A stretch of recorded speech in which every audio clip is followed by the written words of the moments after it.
Loyaga Sintagaso, Ka Pochangbam Giligla Lay Malay Golda Laktuna Pamine. Loyana Aina Haibado, Wakal Tauko. Nang na nungaitaba panalairaso, Wangang dabi, Nangi Pet Pahana Laubido, Taubano. Adugi Sarupudine. Inamsi, Imasi, Babung, Yambung, Aina Nungai Trishesini, Palm Trishesini do, Adum Sting Nayo. Nang na tumin shiladi, Kanana Kangduino. Mi Shutina Bayaroi. Maramukpani, Tamuchagi Nungsibini. Patte Kang Batabakti. Tapna Sem Doktoni. Gyantabro. Sintado Ike Sini. Nupa Sigalaiba Mikup Kuding, Mahapang Nung Tanungai. Jarang Naba, Laita Pang Kanglam Daba. Jamam Naba Kayama Lay Dunasu. Nupa Sigatanaraga. Nupa Sigi Wahita Jaraga. Kudingmak, Apaba Lambida, Lamjing Bibagum Pawi. Oiba, Tamuja. Ay Gyantaiba. Shum Nauna Inam Sidolak Bagi, Pungning Inung Nungshiba daw Baneba. Loya Sunok Minok Mi Dauduna, Sintagi Makokta, Nungsinanan Tabi. Kangde, Tungi Poloina, Laibagta Karibu Tamlam Gani Haibadi. Adobo Mikupsiki Oinadi, Awaba Wakal Amatagi Mami Sutadi, Sabi Sanaw Anisi. Pantongi Nungay Pamanglangi Ipagda, Punna Tau Taminari. Somdana Kamdauri. Beyond Oiriba Chawbana, Laimada Pau Tamkibana, Makoy Aniso, Tabak Amat Jatlubagi, Machanupagi Office ki Anakpada Laikibana, Tuna Yorakibani. Ning Temdi Changlakte, Gari Manung Dale Howe, Machanupagi Maungsi, Makaya Yaning Ba Oidi, Lanchen Bigi Masakso, Masing na Uning Ba Pokte. Ngasilam Batong Duna, Sapu Amada Hangdorakpado, Nupa Nupi Animak, Tonglom Damit Pam Tamlambani. Laima Oirambada, Martian, Hana Tahana, Mamagi Managda Jangshilai. Imase Laima Sounding Bagi Mayaina, Machagi Pakumpida, Nupidu Ginagda Jangshin Gihotne, Martian Mamagi Lambi would Tatuna. Imase Kona Yum the Ina Warisasi, she, Haloba. Laima Machada, E Garaba, Sounding Bagi Mit Yinglai. Mit Ying to Kamichana Bangam Drabasto, Mamai looked Halib Labasto. Lambi to dit hadokti. Laima, Machagi Matau the Pendraduna. Nang Hojikso. Napise Kawangamtri, Natra. Mabunukshi Hibanatra. Mia Mangda, Nang Buchopa Ikaiba Nang Hanbatanatana. Takayano. Nang the Japon Tapom Kangdana. Angauba Mugum Lakiba. Matam to the Kayawana, Napaga Igano Hotnaba. Madu Pumbado, Nangima Pumda di Mama Lady. Karishutokna the Lamlanbi Mana Hojikso. Namana Pai Koidigi Heli. Mataushina Taklibra. Martian Kumde, Tumin Adomagle.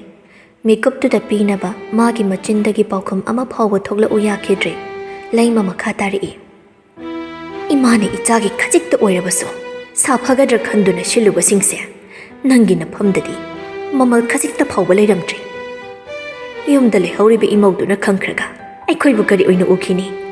Kaisu Kangjadraba Angang to Gipunchi Busu, I Queen among Hanbaga Japmanari. Adobo. Imasina Kari Haibangamgani, Napangan Chari Pari. Aiko Yaudrabaso, Hingbangamani Kanduna, Tangjulibu Kongtang. Singnabagi, Ay Amadi, Napabung na Mia Mangda, Ikai Pirup Kumduna, Kang Bangam the Shiki Bamikup Tuna Laklabaso, Nang Aiko Gidamak, Laimana Amapawa Kalakpaya. Imai Jagi Mariso, Nasina Loirabani. Nangia Pamba Punchiduda, Naning Tam the Hingo, Ayat Pasupiroi. Wahai se Hairam Duna, Pizina, Tarakli Bamapi to the Tokduna, Gadu the Gimakataram the Tokri.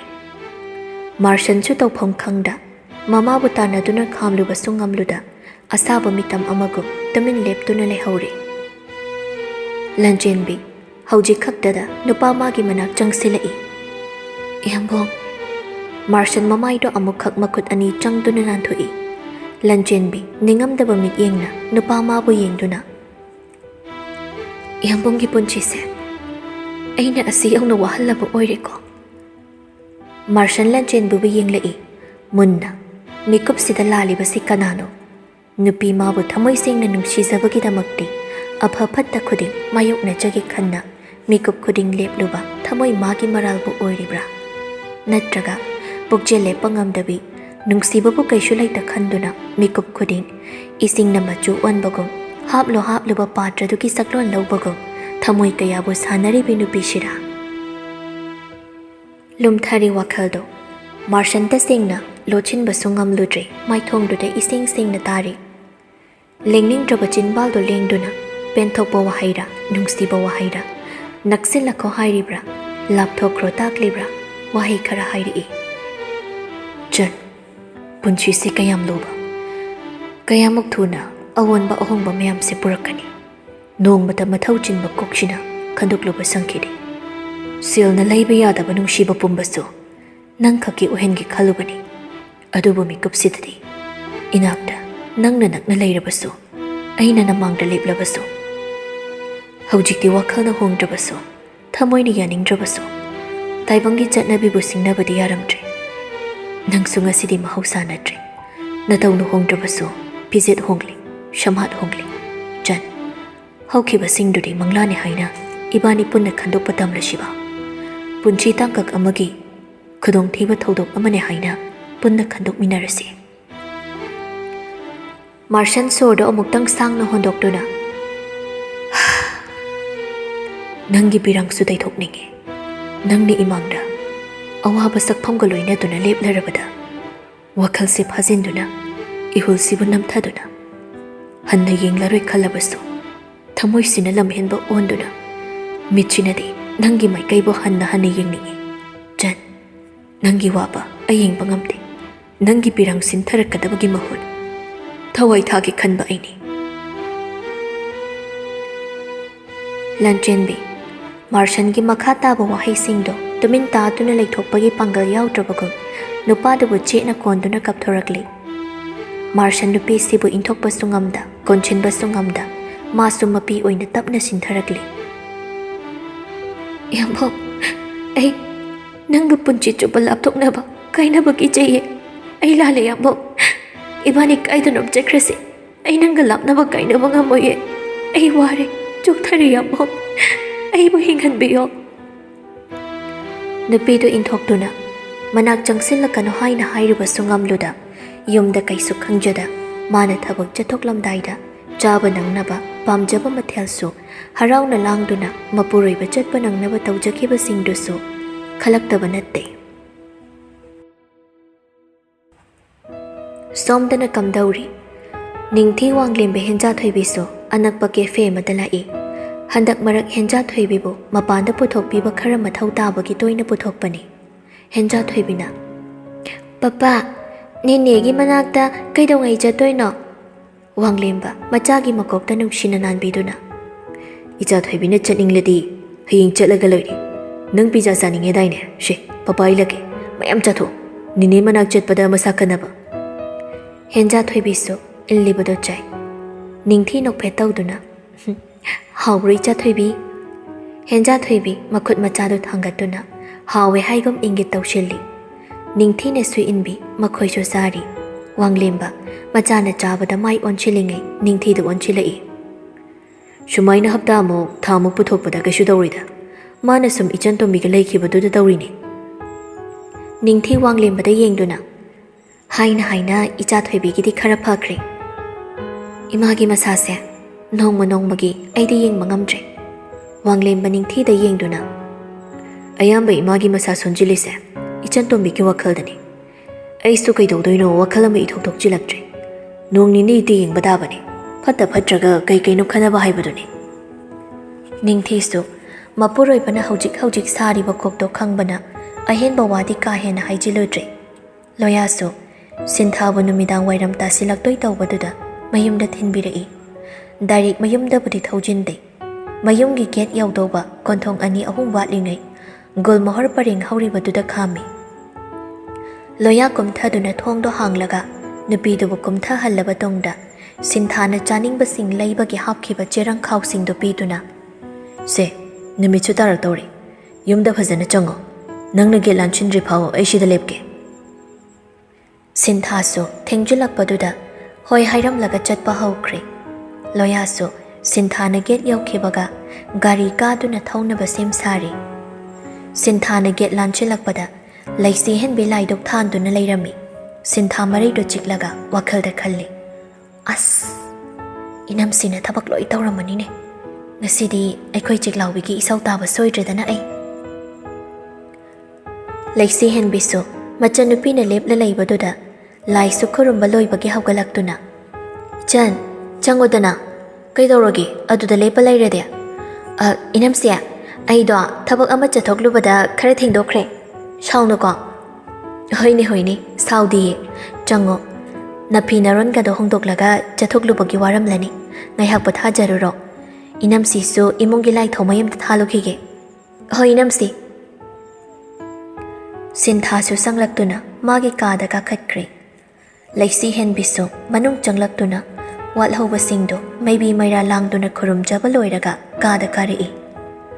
Laiduk thalubagi mapi maroldo ama hongdoklaba tungda magi fondo paiduna kana gi miss call leiba message leiba haina check tawje machinda su soli pangdi manga hele kaidawra jano hojik phau yambong na halaktrisibo office ke chin basingdo kuina chatluda baduda loishinda yadadana thengli chalane aidi mamanabi office ki mi somda khangnade kanada hangne aibo yambong masada oin hekta tawraga hangsirane hanglagana kamaina hangdoiba as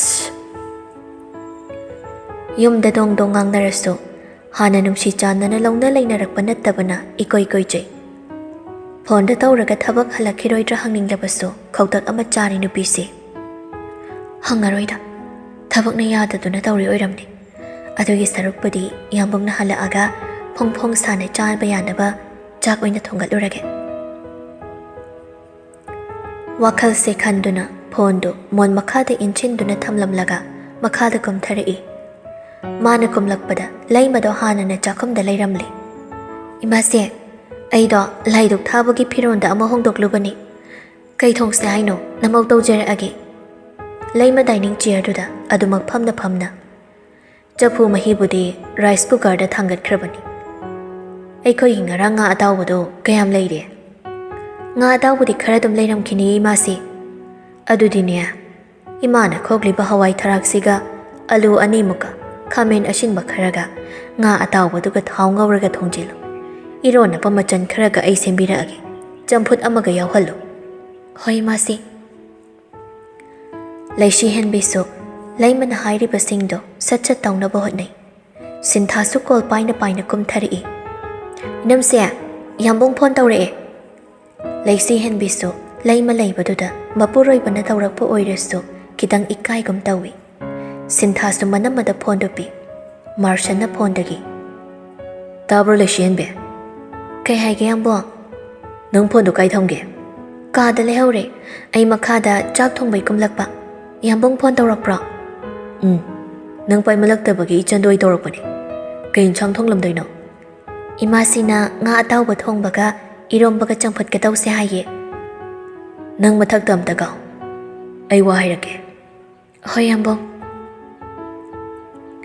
laisi henbisu chakhumdagi thoglaktuna karomda kari ka yori yambong kai haige nang phone do aduda video call tawrake hojik pai khalo yambong halaktoi watlibro hana pairo kona haige laisi henbisu hoi hairamduna marshan gi call do kai marshan su call do kakhibaga nupidugi phone da video call tawri laisi henbisu pai khatli kaidawrage yambong maune takna thilliba tentakpa chandal thabak tawrubagi khajik suwaba manba nupidugi saktamdo nungsina pamuni yengjai abema nupidusu nupaduda taru mamit ani tunu yengjari asuk pamubi asuk nungsibini nangse lapna thamnilaktre hayengdai office atpada aigi pocket chida hapla chalani nupadugi nahan khaiga mahnadaba matawduda inganga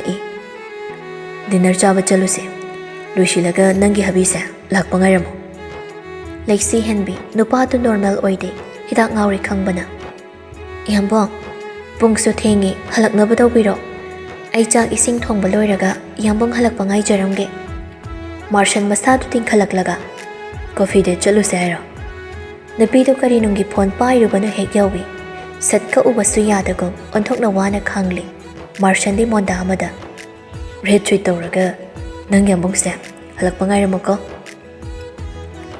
Wahai do hairamduna phone do mana oina kakri. Laisi hen bi wakal da khalawi. Kari ni sano. Namidang wairam sida khairi sina. As office at bakuding mi pun bakuding asmaina dum hidak tak chalo. Ai do thok haina roi dawrida. Wahai se machinda sona sona wakal kaya makhalli. Thaina dai hauna mayu thakpa nupa sing se haina de. Adubu khwaidagi yaningdaba pamjadaba lichachi mapuroiba makna tawrakpa sida mai inung nungai jade. Hanadagi hauna khangna chana tawraga wa ngangnabada koinadaba dusu oidabana hena matha sabani. Sakhumdasu mama macha ani do wari tawi Sinthana. Yambung na inam sida mo kai haibiri sano. Yusu thakpa mali. Gyan yam tazade da angang sunate. Ngasi magi office da nupido laambani. Ma ichani haiduna ngasi dagi aina hanna yengbagi wa lektrabani. Ngao gera dagera nisa jagera sigera changera maning tawsanu. Mama mapana hairi ngangi haibagi su kita phawna chungdaba asuk phattaba macha.